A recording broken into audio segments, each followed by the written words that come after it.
Hello, everybody. I hope you're having a good day today, and hope your rest of your day will be much better. And so, we're going to talk about a subject called dumb dogs. When the subject of man's best friend comes up, you either hear praise for the dog or stories of how dumb the dog is. See, the expression "you dumb dog" is part of our culture, and it is applied to a dog that does not have or behave as a proper dog should. And then, of course, sometimes we call people dumb dogs. You're dumb as a dog, or something like that. So, a dog that barks at nothing, we usually have a tendency to say he's a dumb dog. Or a dog that does not bark when there are intruders, we would also say is a dumb dog. And so, a dog that acts like a cat, yeah, dogs learn by example also, we consider as a dumb dog. So, why are we talking about dumb dogs? Well, God uses this phrase describing the watchmen he had set forth to protect Israel. In other words, the priests and the prophets. See, in Isaiah 56 and verse 10 and 11, it reads, "His watchmen are blind, all of them know nothing, all of them are dumb dogs, unable to bark, dreamers, lying down, who love to slumber. And the dogs are greedy, they are not satisfied, and they are shepherds who have no understanding. They have all turned to their own way, and each one to his unjust gain, to the last one." So that's a pretty harsh description of the people whom God had appointed to teach his people. And that's what they'd turned into. And of course, in Ezekiel, we read where God says, well, because if you've done this, I'm going to bring a true shepherd. He also said that in Micah chapter 6. And so, all right, so notice the description of these watchmen that he calls dumb dogs. He starts off by calling them blind. All right, so the context suggests that these watchmen are blind by their own choice. They choose not to see the truth of God's word, and they choose not to do God's will, and some people cannot help being blind. But to choose blindness is very dumb. And of course, these things we're talking about, we can use the same description today, because there's many people who claim to be Christians who have a duty to teach others about the Christ, and yet they behave like dumb dogs. So all of these that we're going to talk about, yes, they applied to the watchmen back in the days of Isaiah, and they also apply to our days also. All right, so, but choosing to be blind is not good. It is actually what we call dumb. And then, of course, ignorance. These choose to know nothing. In other words, we as Christians are commanded to grow in grace and knowledge, 2 Peter 3:18. And acquiring knowledge of God makes us more informed on how to please him. And yet these people choose to remain ignorant of God's saving message. But, sadly, they still want to enjoy the benefits. They want to enjoy God's blessings, but yet they don't want to learn about him. So knowledge of God is the greatest acquisition man has ever acquired, and many choose to stay ignorant. You know, when Paul prayed to these various groups that he wrote to, he says, "I pray you be filled with the knowledge of his will. Be filled with all knowledge concerning God." And so he did that to the Ephesians and the Colossians. He prayed for them, and he prayed to the Philippians that they be filled with knowledge. So, but the problem is, a lot of people choose to stay ignorant. They see the more they learn about God, they learn the more of what God requires of them. So if they just stay ignorant, they think they'll be able to plead ignorance. Maybe in a court of law somewhere in this land or another land, that may get you off or get you a lighter sentence, but it's still the breaking of the law. So ignorance is not going to help anybody, and choosing to stay ignorant is dumb. Now, unable to bark. Now, we could turn this around to mean that when they should be barking. See, when he says unable to bark, it's not like they don't have the physical ability. They should be speaking, they should be teaching, they should be talking, but they are not. See, as Christians, we are to be set for the defense of the gospel, and we should be able to warn people that their souls are in danger. But these mentioned here are so dumb that they have no idea that a warning needs to be sounded. And of course, error might be right under their noses, but they do not know any better, or that what is being done is condemned by God. So it's it's still a matter of choice, but when they should be speaking up for God, they're not. And when someone is doing something that'll cause them to go down the wrong pathway into the pits of hell, they don't warn them. I mean, you talk about hate speech. I mean, the lack of speech is hateful when you think about it. I mean, if you see your neighbor heading towards hell and you say nothing to them, I mean, that's terrible. I mean, if the bridge was out and some car was coming down the road, you'd try and flag it down and say, hey, the bridge is out, the bridge is out. But just, oh, let them go, they'll figure it out. And when people die, whose fault is that? Well, I wasn't driving. I mean, that's what they're going to claim. All right, so, and then, of course, the next word he uses is dreamers. We have a lot of these in this world. These people have grand ideas and really think that God needs to get with the program. In other words, why doesn't God do this? Why doesn't God do that? So I'm going to do it for him. And of course, that's what we call the sin of presumption. And they think that they can save the world, yet they do not even look or try to save themselves. These people will try any method and any means to acquire knowledge, but the one method they will not use is study the Bible. I mean, they'll go buy the book, everything you need to know about the Bible for Dummies. Remember that coming out several years ago? And that really didn't say a whole lot. And so they think they can find cheats and aids and help them study the Bible, but they don't study the Bible. So that is just dumb.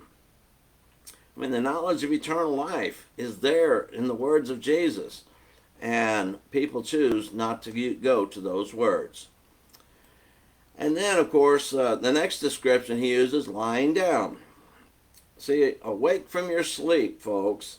It is crunch time, and we better be getting our battle gear on. See, that's what Paul told us there in Ephesians 6. I mean, it's crunch time. Folks, it is crunch time. When this world is turning so evil, and it's blatantly evil, and they're promoting such evil, I mean, we've got to have our battle gear on, and we've got to be set for the defense of the gospel. We've got to put on the armor of God because we are being attacked 24/7. And so we also realize we're running out of time. So we need to prepare. We need the preparation so that we can enter battle with the forces of evil. And you're not going to be able to do that if you don't know what the forces of evil are. You're not going to be prepared if you don't have the information you need to withstand the devil and withstand all of his ways. So these people are so secure in themselves that they do not feel the need to do any preparation at all. And of course, Satan is prowling about, but they just lay there, usually sleeping. Now, how dumb is that? I mean, we've seen fires in our states and in other states recently, and we hear about people that, oh, it's okay. I mean, the possibility of fire is always looming in the forest, and yet they don't prepare. They don't have a plan or anything. Then a fire starts up, and guess what? They're not prepared. So while they're getting everything they think they need, then run back in the house for one more thing, the fire comes up and kills them. So these people are dumb by doing that and just lying down, being lazy. God doesn't think very highly of lazy people. We have work to do, folks, and we need to get busy doing it. And here's why we do it, because the next thing says they love to slumber. I mean, look at this. Cats and dogs. I mean, 9 times out of 10, you look over their direction, they're sleeping. In fact, I could look down behind me and see my dog. He's got his eyes closed and he's just laying there slumbering. Someone suggested the other day, well, since they age faster than we do, they need more sleep than we do. I don't know if that's the case, but anyway, in Proverbs, the statement says, "Consider the ant, thou sluggard, how the ant prepares all summer long for winter, so that when winter comes, he won't be hungry." So, yeah, some people just love to slumber. They're lazy. They get in their easy chair. As long as they have the remote, their snacks within reaching distance, I mean, they do it.